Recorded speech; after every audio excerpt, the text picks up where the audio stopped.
ማንነት እንደሌለን ቋንቋችንን እንደ ወታደሮች እንዲሁ ሲደብራቸው የፈጠሩት በዚህ ደረጃ እንግዲህ አስቡት። አማርኛ ቋንቋ የኩኑ አምላክ ዘመን ነው አይደለ? ከዛ በፊት ልክ ዩሮፕ ውስጥ ላቲን ነበር የሥራ ቋንቋ ዩሮፕ ውስጥ።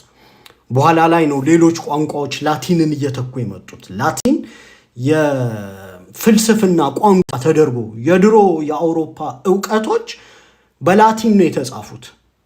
ፎር ዳት ማተር የኢትዮጵያ ታሪክን ያጠናው ሂዮብ ሉዶልፍ ራሱ ከአባ ጎርጎሪዮስ የኢትዮጵያን ታሪክ በግዕዝ ነበር የሚነግሩት ነው አይደል? እና ሉዶልፍ ደግሞ በላቲን ነው ጽፎ ያስተላለፈው ዕውቀትን። በኋላ ላይ ነው በሌሎች ቋንቋዎች በእንግሊዝኛ በፈረንሳይኛ ምናምን ተተርጉሞ የመጣው። ኦን ደ ሴም ቶክን ግዕዝ እንደዚህ አይነት ሮል ነበረው ኢትዮጵያ ውስጥ።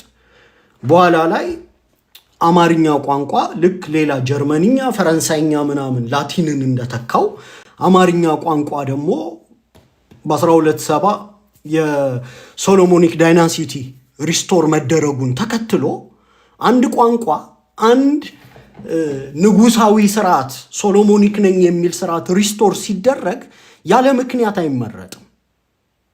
ብዙ ጊዜ ነገስታቱ የራሳቸው የሆነውን ነገር ለህዝቡ እንደ መገልገያ ያቀርቡታል። ያ ማለት ንጉሶቹ አማሮች በ704 ሂጅራ የአማራ ነገስታት ተብለው ምናምን ሪፈር የተደረጉት እነዛ አማሮች አማርኛ ቋንቋን የሥራ ቋንቋ እንዲሆን አደረጉት።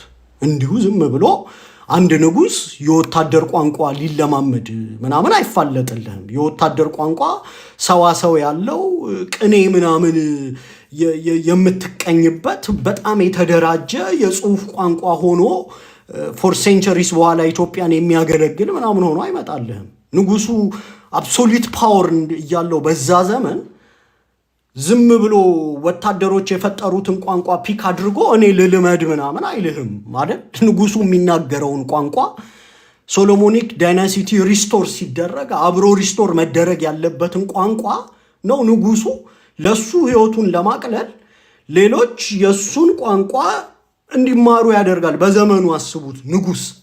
ንጉስ ማለት በዘመኑ ልክ እንደ ሉዊ አራተኛ ነው ምናምን። ሎው ምንድነው ሲሉት አም ደ ሎው ነው ያለው አይደል?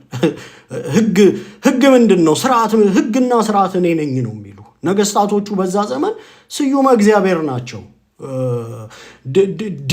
በዲቫይን ኢንተርቬንሽን ነው የሚሾሙት ነው። ስለዚህ ምድራዊ ነገር በሙሉ በስራቸው ነው ይቆጣጠሩታል። እንኳን የምትናገረውን ቋንቋ የምትበላውን ምግብ ሁሉ ስፔሲፋይ አድርጎ ሊነግርህ ይችላል። እና አሁን የኢትዮጵያ ጸሐፍቶች እኔ ሎጂኩ ራሱ አይገባኝም። አንድ ንጉስ ሁሉም ነገር ፓወር እያለው በዘመኑ አስቡት የወታደር ቋንቋ ለመልመድ ተፋለጠ ምናምን ይልሃልና እንዲህ አይነት በውሸት የታጨቀ የኢትዮጵያ ታሪክን 1 ምዕራፍ 2 ምዕራፍ 3 ምዕራፍ እየላጥን ራቁቱን ያቆም ነው። መጨረሻ ላይ ሲገለጥ ምንድነው የሆነው? ኢትዮጵያን አይዴንቲቲ ኮሌክቲቭ አይዴንቲቲ ሆኖ ነው የተገኘው። ሌሎች ብሔረሰቦች ተሰባስበው ምናምን የሚኖሩበት ሀገር እና የሀገር በመኖሩ ደግሞ የአማራ ገበሬ ያልደበረው ነገር ግን ደግሞ የአማራ ገበሬ እሴት የሆነውን አማርኛ ቋንቋ ባህላችንን፣ ምግባችንን፣ ስልጣኔያችንን ደግሞ ዊዛውት ኤኒ ፓተንት ራይት ራሱ ምናምን ዝም ብለን አማራው ሼር በማድረግ ኢንጆይ እያደረገ የፈጠራት የኢትዮጵያ ሀገር ናት ያለችው። ይቺ ሀገር አማራን እያሳደደች መግደል ጀመረች። ስለዚህ አማራው ኢትዮጵያን አይዴንቲቲ እንደ አይዴንቲቲው ማየት ለማቆም ሰምሃው እየተግደረደረ ምናምን መጣ። አባቶቻችን ኦፍኮርስ በእንዲያን ሜንታሊቲ ውስጥ አልነበሩም። ግን የአማራ ብሔርተኝነት ሰምሃው በማንነታችን እንደምንጠቃ ከተገነዘብን በኋላ በተለይ አሁን ያለው ትውልድ አማራነትን ተሻምቶ ነው የሚለብሰው። የሚያሳፍር አይዴንቲቲ አይደለም። አንድ ወቅት ላይ እነ ሚሚ ስብዓቱ አማራው ቆማጣ መሀይም ምናምን እያሉ ነበር የሚገልጹን። ይሄ እኮ በዩቲዩብ ላይ ገብታችሁ ኦን ፐብሊክ ሬኮርድ የምታገኙት ነው። እንዲሁ ስለከፋን ወይ ዝም ብሎ ስለደበረን ምናምን አይደለም ተነስተን ወደ ትግል የገባ ነው። ስለናቁን፣ ስለገደሉን፣ መጤናቸው ብለው እኛን ሂስቶሪካሊ ኮርነር አድርገው የውሸት ታሪክ ስለሰሩ በአፄ ዳዊት ከተማን በረራን፣ አዲስ አበባን በረራን ያብቹና የገላን መኖሪያ ናት ብለው ስለቀጠፉ ነው። ይህንን ደግሞ የቀጠፉት ዝም ብሎ ሌማኖች አይደሉም፣ ምሁር ኦሮሞዎች፣ ምሁር የትግሬ ልጆች። የ1968 የህወሓት ማኒፌስቶ ለትግሬ መጎሳቆል ይላል ቃል በቃል። ከዚህ በፊት ሰነዱን አሳይቻችኋለሁ አይደል? ቃሉ ላይ እኔ ማኒፌስቶ ላይ እንዴት እንደተጠቀሙት ራሱ አላውቅም። ለሽርሙጥና ይላል ቃሉ፣ ለመደህየታችን፣ ለዲሁማናይዜሽን፣ ራሳችንን ለመጣላችን ተጠያቂዋ ማናት ይላል። ጨቋኟ የአማራ ብሔር ናት ይላል። በሴት ነበር የሚገልጻት። ይህንን ሁሉ አናላይዝ አድርገን ነው ወደ ትግል የገባ ነውና ወይም ደግሞ ባንገባ ጤነኛ ማህበረሰብ አንሆንም። በዚህ ደረጃ በማንነትህ እየተጠቃህ አጋዘንን እንደ አጋዘን ስታጠቃው እንደ አጋዘን ተሰባስቦ ሊታገልህ ይሞክራል አይደል? ናሽናል ጂኦግራፊ ምናምን ስታዩ የሚጠቁት እንስሶች አንድ ላይ ይሮጣሉ። አንዳንድ ጊዜ ደግሞ አንድ ላይ መጥተው ፕሮቴክት የማድረግ በተለይ ህፃን ልጃቸው ምናምን ከተነካ አንድ ላይ መጥተው ፕሮቴክት። ይሄ ናቹራል ኢንስቲንክት ነው፣ የሰው ልጅ ተፈጥሯዊ ባህሪው ነው። እንዲሁ እኛ አማራ ብለን ሌሎች ላይ መጎረር ስለአማረን ምናምን አይደለም። ኤትኒክ አይዴንቲቲያችንን እንደ ፖለቲካ መጫወቻ ካርድ ለመጎተት ብዙ ተግደርድረናል። ስቲል ብዙ የሚግደረደሩ አማሮች አሉ። ምክንያቱም አማራው በማንነቱ ከተደራጀ ኢትዮጵያ ትጠፋለች የሚል ግምገማ ስላላቸው ማለት ነው። የዛሬው ትግላችን ከዚህ የሚነሳ ነው፣ ሌላ አይደለም። የስልጣን ሽኩቻ አይደለም፣ እንዲሁ ጉልበታችንን ለማሳየት አይደለም። እኛ በጣም ከሌሎች የተለየን እንደው ኩል የሆንን ማህበረሰብ ምናምን ስለሆንን አይደለም። እንደ ማንኛውም ኢትዮጵያ ውስጥ እንደሚኖር ቡኒ ህዝብ ነን። መጤ አይደለንም፣ ነባር ነን። ለነባርነታችን ደግሞ በቂ የታሪክ ማጣቀሻዎች አሉን። ምናልባት በኢትዮጵያ ውስጥ በመጽሐፍቶች ላይ ትግሬ የሚለውን ስም ፈልገህ ከምታገኝ አማራ የሚለውን ስም ፈልገህ ብታገኝ በጣም ይቀልሃል። እንደ ሴም ቶክን ኦሮሞ የሚባል ስም ፈልገህ ከምታገኝ አማራ የሚባል ስም ፈልገህ በቀላሉ ታገኛለህ። ስማችን በታሪክ መጽሐፍት ውስጥ በቀላሉ የሚገኝ ማህበረሰቦች ሆነን ሳለ እኛን ሁልጊዜ ዲፋይን እና ሪዲፋይን ማድረግ የሚፈልግ ያበደ የኢትዮጵያ ኤሊት ደግሞ አለ አይደል? አማራ ነኝ ስትለው ይመጣና አማራ ምን ማለት ነው ይልሃል። ኦሮሞ ነኝ ሲለው ኦሮሞ ምን ማለት ነው ብሎ አይጠይቀውም። ጉራጌ ነኝ ካለው ጉራጌ ምን ማለት ነው ብሎ አይጠይቀውም። ጊቭን ነው ለሱ፣ የነገድ ማህበረሰብ ነው። ለምን? ኦሮምኛ ቋንቋን ኢትዮጵያ አልወሰደችበትም። የገዳ ስርዓቱን ኢትዮጵያ አልነጠቀችውም። የኦሮሞ የቆዳ ልብስ ባለ ኦሮሞ አርብቶ አደር ስለሆነ ልብሳቸው ብዙ ጊዜ የቆዳ ነው። which is አሁን ሌዘር ኢንዱስትሪው ምናምን ቡም ያደረገ ነው። ሊኮሩበት ይገባል፣ ከዛ ጋር ሊያያይዙት ይገባል። ሸማ ግን የአግሬሪያን የሆነ ጥጥ አምርተህ ሸምነህ ደውረህ ምናምን የምትለብሰው ሴትልመንት ይፈልጋል አይደል? እኛ ሴትልመንት የነበረን ህግና ስርዓት ቀርጸን እንኖር የነበረ በታሪክ መዛግብት ውስጥ በቀላሉ ሪፈር ብታደርጉ ልታገኙን የምትችሉ ማህበረሰብ ነን። አብቹና ገላን የሚባሉ ጎሳዎችን አዲስ አበባ ላይ አላፈናቀልንም ነበርን። ለመኖራችን ደግሞ ይኸው ማስረጃ ለማለት ነው ታሪክ እያነበብን የምንመጣው። ለምንድን ነው ይሄን የምናደርገው? የኦሮሞ ብሔርተኞች በ1880 አካባቢ ታሪክን ወስደው ፊክሴት ያደረጉና በዚህ ፊክሴሽን ፖለቲካቸውን ጋገሩ። ከጋገሩ በኋላ እያንዳንዱን ራንደምና ሌማን ኦሮሞ እኛ መጤ እንደሆንን አሳመኑ። አዲሱ ትውልድ ብዙ አያነብም። ለምን አመነ ብለንም ልንፈርድበት አንችልም። ይሄንን የኦሮሞ ብሔርተኞች በ1880 አካባቢ በሚኒሊክ ወረራ ሚኒሊክ የአባቶቹን ርስት ለማስመለስ ቢኮዝ ርስት ብዙ ነገር ነው። አሁን እኛ እንደምናቃልለው ነገር አይደለም። ርስት ማንነት ነው። ኢንፋክት በኢትዮጵያ ታሪክ ውስጥ ርስትና ማንነት ተነጣጥለው አያውቁም።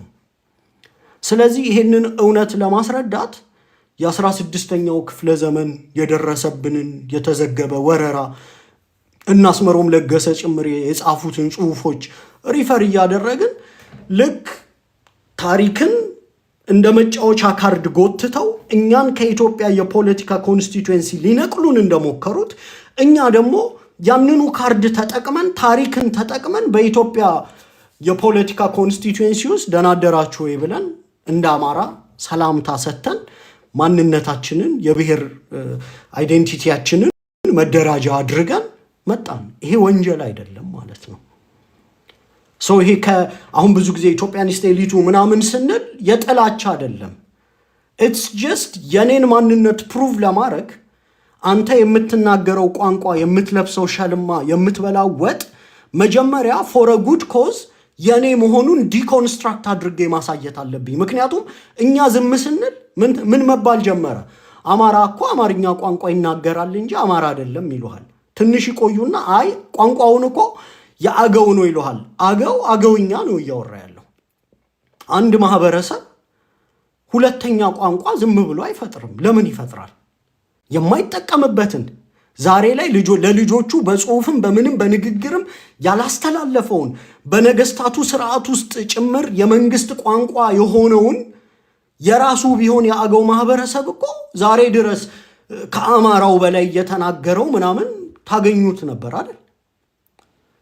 የራሱ ስላልሆነ በራሱ ቋንቋ ልጆቹን ቤት ውስጥ ያዋራ ስለነበረ ሰምሃው የሥራ ቋንቋ የሆነውን አማርኛ እንደ አማሮች ለማበልጸግ እስከ ዛሬ ድረስ ለመገልገል አልመረጠውም። ምክንያቱም የራሱ የሆነ ቋንቋ ስላለው አገውኛ ቋንቋ ማለት ነው። በመደረብ አማርኛን ሊናገር ይችላል? አዎ ይችላል። ምክንያቱም አማራና አገው በዘመናት ሂደት የተቀራረበ አካባቢ ከመኖራቸው ጋር ተያይዞ የቋንቋ ውርርስ ሰምሃው የጋብቻ ሁኔታዎች ምናምን ሊኖር ይችላል። ምክንያቱም አንድ ራንደም ሰው ማንን መርጦ እንደሚያገባ ዲክቴት የማድረግ የመወሰንም አይነት ስርዓት ኢትዮጵያ ውስጥ ስለሌለ በህግ የተከለከለም ስላልነበረ ኤኒ አማራ ከኤኒ ኦሮሞ አገው ወይ ትግሬ ጋር ምናምን ተጋብቶ ልታገኘው ትችላለህ። በሌሎች ማህበረሰቦች ውስጥ ኖርማል የሆነው በአማራ ውስጥ እንደ አኖማሊ ታይቶ አማራ የለም የሚል ድምዳሜ ለመውሰድ ምሁራን ሲደፍሩ አየን ማለት ነው። ስለዚህ ኢትዮጵያን አይዴንቲቲ በትንሹ ዲኮንስትራክት እያደረግን ለክፋት አይደለም። ይሄ ቋንቋው ባለቤት የአማራ ገበሬ ነው። ኢትስ ኦኬ፣ ፓተንትም አልጠየቀም ምናምን ነገር ተጠቀምበት። ግን ደግሞ አሁን የማንነት ፖለቲካ ስላለ ማንነት ደግሞ ካልቸራል፣ ሊንጉስቲክ፣ የስነ ልቦና ኤሌመንቶች፣ ሃይማኖታዊ ኤሌመንቶች ምናምን ስላሉት አማራ ማለት ብለን እንደ አዲስ ለትውልዱ ማስረዳት ጀመርናል። አማራ ማለት አማርኛ ቋንቋ የሚናገር የጋራ ታሪክ ያለው፣ ይሄ የጋራ ታሪኩ ደግሞ በ1270 ሶሎሞኒክ ብሎ ራሱ ስርዓት ቀርጾ የነበረ በክብረ ነገስቱና በፍትሐ ነገስቱ ለንግስናው የሚሆን ፍትህ ሲጓደል ይተዳደር የነበረ ማህበረሰብ፣ በዋናነት አብርሃሚክ ሃይማኖቶችን እስልምናና ክርስትናን የሚከተል ግን ደግሞ የቤተ እስራኤል ምናምን እምነቶችም ሌሎችም ምናምን ያሉ ወደፊትም የፕሮቴስታንት እምነቶች የባሁላም ሊቀይር ይችላል አንድ አማራ። ፋንዳሜንታሊ ግን አማራነቱ የማይቀየር መሆኑን የነገድ የብሔር ማንነት ሆነን በኢትዮጵያ ፖለቲካ ውስጥ መጣ። አሁን ላይ ደግሞ እኛን በብሔር ማንነታቸው ተደራጅተው የሚገሉን የኛ የሆነውን ሊነጥቁ የሚፈልጉ ርስቶቻችንን ሊሻሙ የሚፈልጉ አካሎች ስላሉ ያው አሁን የዓለም አብዛኛው ትግል የሪሶርስ መቀራመት ነው አይደል? ዩኔሚት ዓለም ላይ ኒውክሊየር ፓወር ሆነው መቀጠር የሚፈልጉት አንሰርቴኒቲን ለማስወገድ ነው። አንደኛ ራሳቸውን ከጥቃት ለመጠበቅ ነው። ሁለተኛ ደግሞ ነገ በሚፈጠሩ የቁስ ቅርምቶች ውስጥ ተገዳዳሪ ሆነው ለመሳተፍ ምናምን ነው። ስለዚህ አማራውም አሁን ኢትዮጵያ ውስጥ ያለው የብሔር ፖለቲካ ስለሆነ በብሔር ማንነቱ ተደራጅቶ መታገል ጀመረ። ምንም ኖርማል ነገር ነው። ሌሎችም በብሔር ማንነታቸው ቢጨቆኑ የሚያደርጉትን ነው። እንዲሁም ሌሎች በብሔር ማንነታቸው ሳይጨቆኑ ኤክስትራ ፕሪቪሌጅ ስለፈለጉ ብቻ ልክ ሌንጮ ባቲ እንዳለ መታገል ፈለግን አለ አዲስ አበባ ዩኒቨርሲቲ ውስጥ ተሰብስበው። በጣም የሚያሳስባችሁ ኢትዮጵያ ውስጥ ያለውን አማራ ጠላት ነው የሚለውን ፖለቲካ ሌማኖች ዝም ብሎ መሬት ፈልገው ቢፈጥሩት በዚህ ደረጃ እንኳን ላንታገል እንችላለን። ግን የፈጠሩት ምሁራን ናቸው። መታገል ፈለግን አለ ለስልጣን ህዝባቸውን ለማደራጀት ምናምን። ስንት አይነት የማታገያ ስልቶች አሉ ብለን ዩኒቨርሲቲ ውስጥ ቁጭ ብለን ገመገምን አለ። ስንት አይነት ጭቆናዎች ምድር ላይ ሊኖሩ ይችላሉ?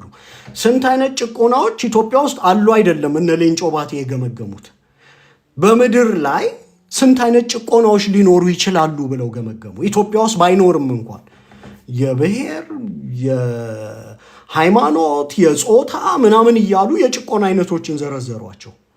ከዛ ለእኛ እንደ ኦሮሞ አለ የትኛው ቶሎ ለፍሬ ያበቃናል ብለን ተወያየን አለ።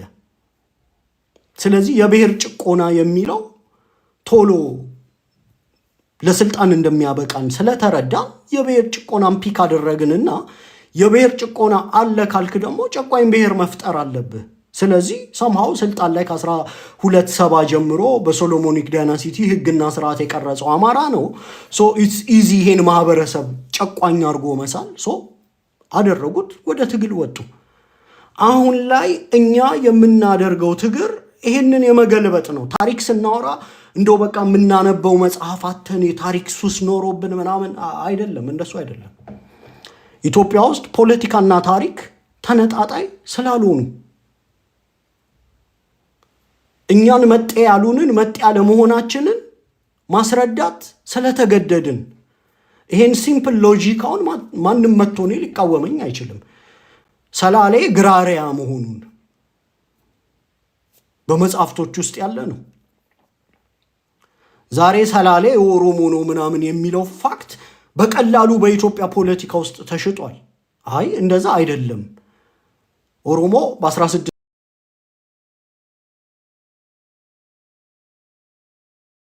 ምር በጻፏቸው ጦርነቶች ኢትዮጵያ ውስጥ መጣ። ሀገሩ ዝሎ ነበር። እርስ በርስ በነበሩ ጦርነቶች የአዳን ሱልጣኔቱና የአቢሲኒያው ሃይላንደር ሰፊ ጦርነቶች አድርገው ነበር። በፈር ዞን አገኘ ገባ።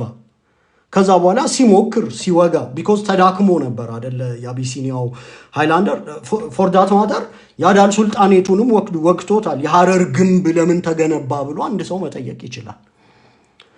የነበረው በእስልምና የማያምን የነበረው የኦሮሞ ወረራ ለእስልምና ትልቅ ፈተና ሁሉ ሆኖ ሐረርን መውጋት ስለጀመረ ግንብ ገንብቶ ከተማውን ለመጠበቅ ሁሉ እስከ መገደድ ድረስ ላይ አንጎድ ድረስ ምናምን እስከ መሄድ ዛሬ ላይ ጀስት ቢኮዝ አየለ ከበደ አራርሳ ምናምን ስለሆን ኦሮሞ ነህ ማለት አይደለም። በጄኔቲክስ ቆጠራ አየለና ከበደ ኢሚዲየት ፋሚሊ ከሆኑ 50% ጄኔቲክስ ከነሱ ነው የምትወስደው አይደል? ከእናትና ከአባት ነው 50% ጂን ቱ ዘ ፓወር ኦፍ ኤን። ከዚህ በፊት አሳይቻችኋለሁ አይደል? እስከ 7 ቤት እንዴት እንደሚቆጠር በዲኤንኤ ቱ ዘ ፓወር ኦፍ ኤን። እናትህም አባትህም አማራ ሆኖ የሆነ ቤትህ ላይ ጫላ የሚባል ስም ስላገኘህ which is to the power of ኤን ምናምን አድርገህ ስትሰራው 128 ቅድመ አያቶች ቢኖሩ ለምሳሌ ስንተኛ ቤትህ ነው አላቅም፣ አሁን ቻርቱን አልከፈትኩትምና ከ128 አያቶችህ አንዲት በቃ ጫላ የሚል ስም ስላገኘህ አይ በቃ የዚህ ሀገር ባለቤት ኦሮሞ ነው፣ ይሄ መሬት የኦሮሞ ነው ምናምን ልትል አትችልም። ምክንያቱም ዛሬ ድረስ የኦሮሞን ፖለቲካ የሚመሩት እነ ሽመልስ አብዲሳ ናቸው አይደለ? ሽመልስ የአማራ ስም ነው። ስለዚህ ለአማራው የምትጠቀመውን ሎጂክ ለኦሮሞ መጠቀም አለብህ። ለአማራው ብቻ ግን የተለየ ህግ እያወጣህ በሞናርኪው ምናምን ውስጥ አንዲት የኦሮሞ የምትመስል ስም ስታገኘ አይ ሞናርኪውማ የኦሮሞ ነው፣ እንትን የኦሮሞ ነው፣ ሀገሩ የኦሮሞ ነው፣ ሰላሌ የኦሮሞ ነው ምናምን የሚል የቅጥፈት ፖለቲካን ሰምሃው እየከረከምነው እንሂድ ነው። ያንን አድርገናል። ኦኬ፣ በማንነታችን መታገላችን አዋጥቶናል። አዋጪ ፕሮጀክት ነበር። አማራ የሚባል ማንነት የለም የሚል ቅጥፈትን ዲባንክ አድርገነዋል። አለ አማራ የሚባል ማንነት የለም የሚልህ ወይ የኦሮሞ ብሔርተኛ ነው፣ ወይ የትግሬ ብሔርተኛ ነው፣ ወይ ኢትዮጵያኒስቱ ነው። ስለዚህ ለሶስቱም ኃይሎች በቂ ማስታገሻ መርፌ ወቅተናቸዋል።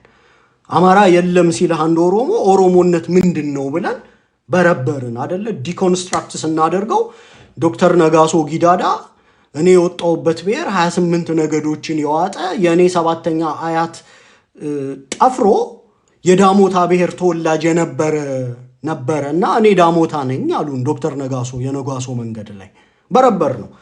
ኦኬ ስለዚህ ሞጋሳ በሚባል ኮሌክቲቭ አዶፕሽን ኤትኒክ ማንነቶችን ወደ ኦሮሞ ሜልቲንግ ፖት እየቀየርክ ፕሮሰሱን ጭምር አስረዳን አይደል መጽሐፍቶች ገልጸን የሚወራው ገዳ አባትህ ይሆናል ቅድመ ታሪክ የለህም ቅድመ ሃይማኖት የለህም አንተ አንዱ የኦሮሞ ነገድ ነህ ተብለ ዛሬ ዳሞታ አንዱ የኦሮሞ ነገድ ነው።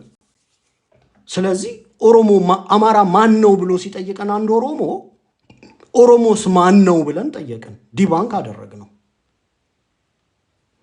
አንድ ትግሬ መጥቶ አማራ ማን ነው ሲል ትግሬ የሚባል ቃል መቼ ነው በኢትዮጵያ ፖለቲካ ውስጥ ራሱ በመጽሐፍት ላይ የምናገኘው ብለን በረበርን ስናይ በአምደ ጽዮን ዘመን ከዘጠነኛው ክፍለ ዘመን በኋላ ምናምን ነው ትግሬ የሚባል አማራ ግን ከዘጠነኛው ክፍለ ዘመን በፊት በመጽሐፍቶች ላይ ተጠቅሶ ታገኘዋለህ። ስለዚህ ትግሬ ማን ነው የሚለውን ጥያቄ ስናነሳ ተንቤኑ ኩናማው አገው ምናምኑ ተሰብስቦ ኮሌክቲቭ የሆነ የተሰራ ማንነት መሆኑን አስረዳን። የትግሬው ብሔርተኛም ሰከን እያለ መጣ። ኦን ዘ ሴም ቶክን ኢትዮጵያዊው ብሔርተኛ ይሄ ከአማራ ላይ ኮንስቲትዩዌንሲ ነጥቆ አይ እኛ ኢትዮጵያዊ ነን ምናምን የሚለው ማን ነው ኢትዮጵያዊ ብለን ጠየቅነው። ማን ነው ኢትዮጵያዊ? ኢትዮጵያዊ ቋንቋው ምንድን ነው? ምን አይነት ባህል አለው? ምን ይመገባል? ምናምን ብለን ስንጠይቅ በብሔር መስፈርት ኢትዮጵያዊ የሚባል ብሔር የለም። ኢትዮጵያዊ ነኝ ያለህ አባትህ ወይ ዘመድህ ወይ ዛሬም በፖለቲካ እንደ ኢትዮጵያዊ የሚታገለው አማራ የሚናገረው ቋንቋ አማርኛ ነው። የአማሮች ብሔሩ አማራ የነገድ ማንነታችን አማራ ቋንቋችን አማራኛ ቋንቋ ነው የሚናገረው። ኦኬ የኔን ቋንቋ ነው የምታወራው።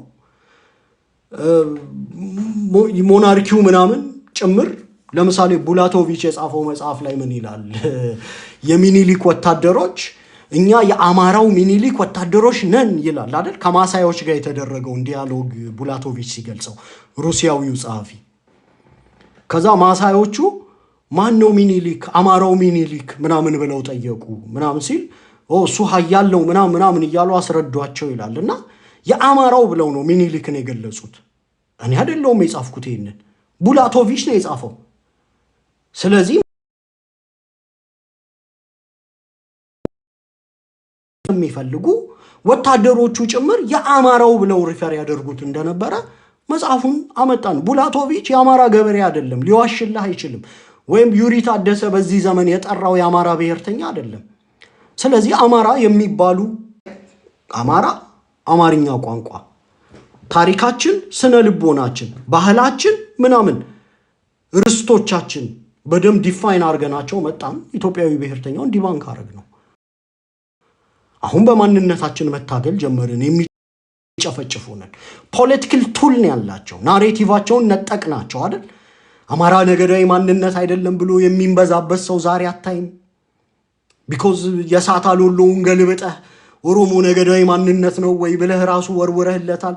በእኛ ውስጥ ያሉ ሰብ ማንነቶችን ሲያነሳ ራሳቸው ይሄ የትግሬና የኦሮሞ ናሽናሊስቶች ጭምጣቸው ደፍጥጠውና ውጠው አህዳዊ ካራክተሩ የነሱ እንደሆነ አሳይተናል። አሁን ደግሞ የቀረን ምንድን ነው? አንድ ህዝብ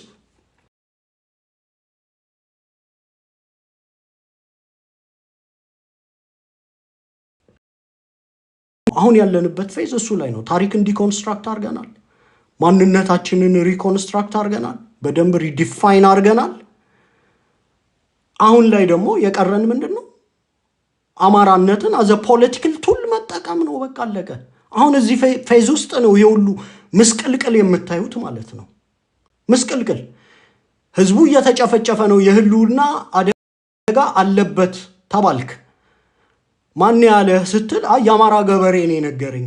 ስለዚህ ይሄ አጀንዳ የአማራ ገበሬ ነው ተብሎ ተነገረ። በቃ የአማራ ገበሬ ባይጠይቀኝም የአጀንዳ ውክልና ይዤ ለአማራ ገበሬ ታገላለሁ ብለህ ጫካ የአጀንዳው ውክልና ነው ያለ። አጀንዳው የአማራ ገበሬ ነው፣ መጨፍጨፉ ነው። መልሱ እንዴት ታተርፈዋለህ ነው። በየቀኑ የምናደርጋቸው ነገሮች በሙሉ ለአጀንዳው ምን ያህል ፖዚቲቭ ኮንትሪቢዩሽን አለው ብለን ነው አይደል የምንገመግመው። የራስህን አጀንዳ በትግል መሃል ልትፈጥር አትችልም። የስልጣን አጀንዳ፣ የስልጣን ግብግብ አጀንዳ፣ ሌሎች አጀንዳዎች፣ ተያያዥ አጀንዳዎች ልታመጣ አትችልም። ትግሉ የህልውና ነው። የአጀንዳው ባለቤት የአማራ ገበሬ ነው። የአጀንዳው ውክልና ነው ያለን ሁላችንም። የምናደርገው ትግል በአጠቃላይ ለዚህ አጀንዳ ኮንትሪቢዩት የሚያደርግ መሆን አለበት። ስለዚህ አጀንዳውን በጠበቀ መልኩ እንዴት ታግለን ይህንን ህዝብ ነፃ እናወጣዋለን ነው ጥያቄው። አለቀ። ታጠቅን። ትልቅ ስቴፕ ነበር እሱ። በነገራችን ላይ ከዚህ በፊት የአማራን ፖለቲካ የኢትዮጵያን ፖለቲካ ላልተከታተላችሁት አንዲት ጠመንጃ ብርቅ ነበረች። በሆኑ በማህበራት ምናምን ገንዘብ ተዋቶ እነዋዋ ጎቤ ጫካሉ ተብሎ 5 ጠመንጃ አሰርገህ ካገባህ ዋው ምናምን በቃ ይሄ ማህበር ትልቅ ስራ ተሰራ ምናምን እየተባለ የሚጨፈርበት ዘመን ነበር። አማራ እንደዚህ እስከ አፍንጫው ይታጠቃል፣ ሚሊታንት ሶሳይቲ እናደርገዋለን በአጭር ጊዜ ውስጥ የሚል ግምገማ ማንም አልነበረው። ወይ ለህዝብ መበደሉን ፈጣሪ ጭምር ስላየ ኢትዮጵያ ውስጥ የጥጋብ ጦርነቶችን ቀሰቀሰና በዛ ውስጥ ደግሞ የአማራነት ኮንሽስነስን ተነሳና አማራው እንዲታጠቅ ሆነ። አሁን ጥያቄው በፈጣሪም እርዳታ በምን በህዝቡም ታጋይነት እና ታጋሽነት እዚህ ደረጃ ካደረስነው በኋላ አገዛዝን መገዳደር የሚችል አቅም ከገነባን በኋላ ለምንድነው በጥጋብ ትግሉን የምንበትነው ነው ጥያቄው። ሰብሲደሪ የሆኑ አጀንዳዎችን አምጥተን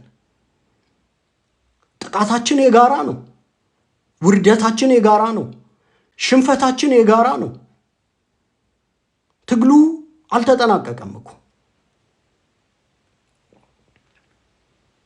ነው ወይስ ማሸነፍ አይቻልም የሚል ግምገማ ላይ ተደርሷል? አሸናፊው ማን ሆኖ ነው ማን ላይ የሚስቀው? ጥያቄ። የመጣንበት መንገድ ምን ይመስላል? ከታጠቀን በኋላ የድርጅት አመሰራረቶችን ባጭሩ አፋድ የሚባል ድርጅት ለአማራው አንድነትን ይፈጥራል በሚል ግምገማ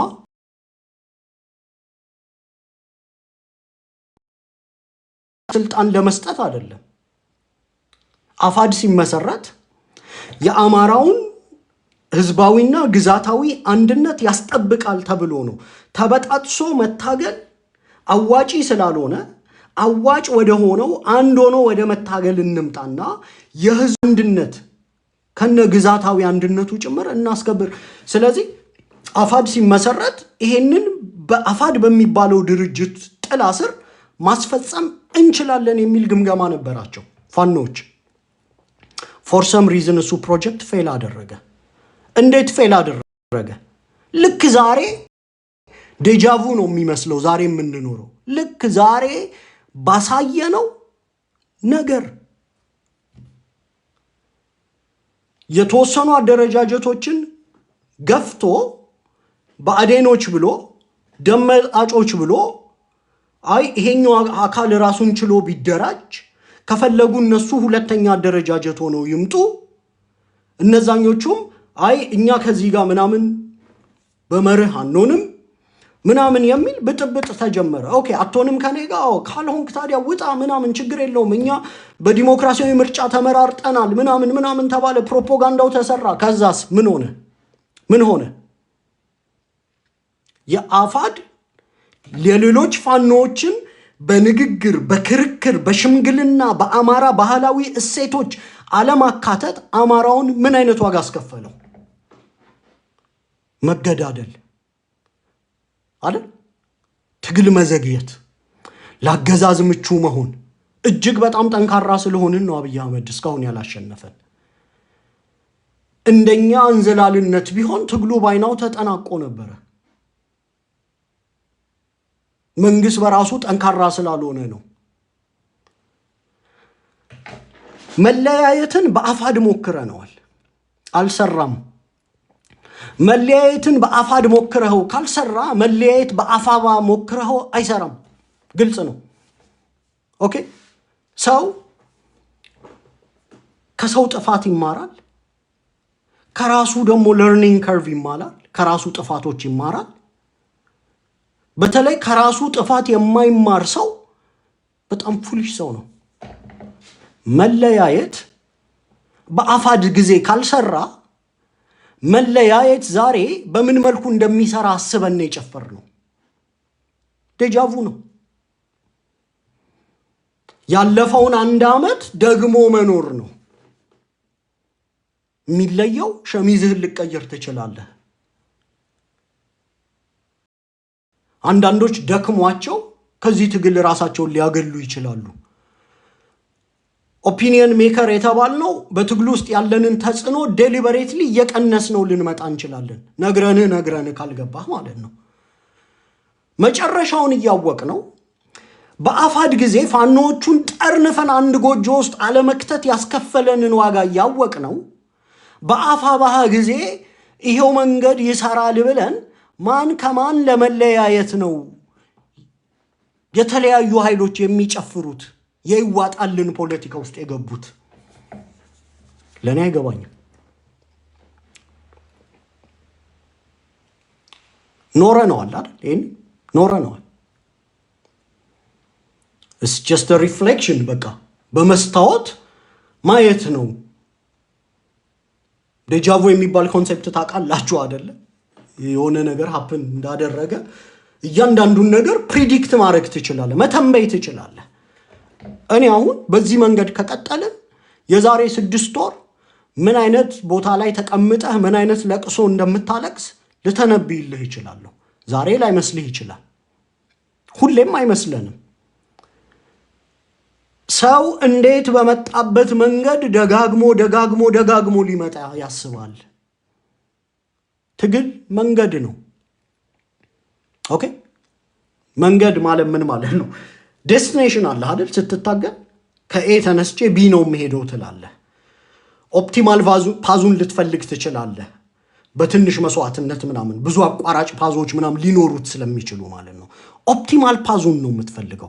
የአማራ ትግል ኦፕቲማል ፓዝ አንድነት ነው። በፓርላማም ሆነ በፌዴሬሽን ምክር ቤትም ሆነ በጦርነትም ሆነ በእድርም ሆነ በመስሪያ ቤትም ሆነ አዛን አማራ ኮሌክቲቭሊ ማሰብ ካልጀመርን እኛ አይደለንም የብሔር ፖለቲካን የጀመርነው። የብሔር ፖለቲካን መደራጃ አርገው የሚያጠቁንን ኃይሎች ግን ማስቆም አንችልም። ፕሮጀክቱን እንኳን ባታምንበት የተደራጁት ሰዎች ፓሽኔትሊ አንተን ለማጥፋት በማንነታቸው የተደራጁት ሰዎች ስለሚያምኑበት አዘ ፖለቲካል ፕሮጀክት እነዛን ሰዎች ለማስቆም እንኳን ፕሮጀክቱን መለበስ አለብህ። እንዴት ሰው በመጣበት መንገድ መጥቶ እንቅፋት መጥቶት ባፍጢሙ ደፍቶት ጭንቅላቱ ተፈነካክቶ አናቱ ተበርቅሶ ምናምን የወደቀበት መንገድ ላይ ሄዶ እንዴት በዛው መንገድ ተመሳሳይ እንቅፋት በተመሳሳይ ጭንቅላት እንደሚበረቀስ እያወቅ እንዴት በዛው መንገድ ደግመን እንመጣለን ነው የኔ ጥያቄ።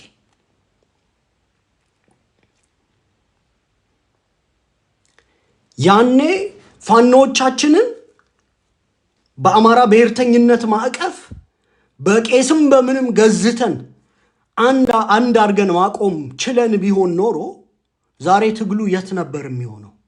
ግዙፉን የአማራ ጦር ገንብተን ነበር አይደል?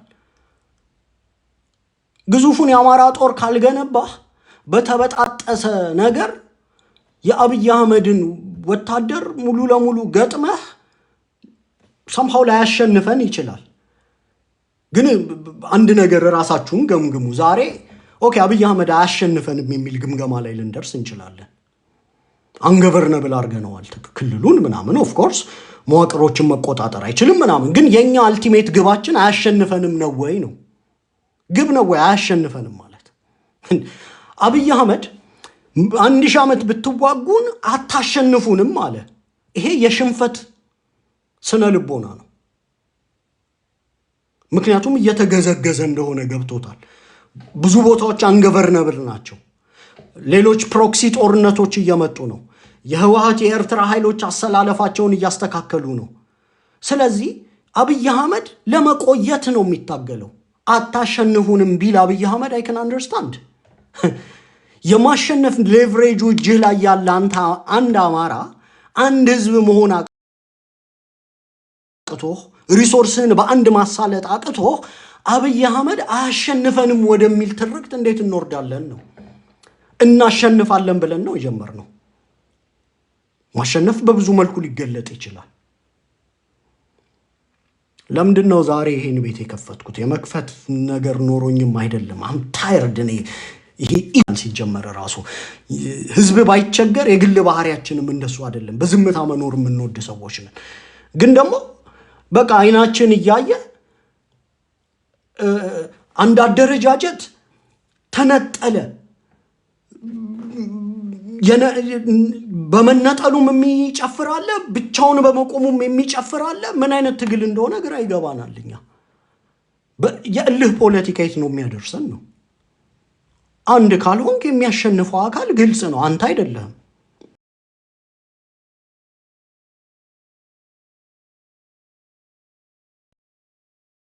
ምናምን አብይ አህመድ ቢዳከም እንኳን አንተ አታሸንፍም።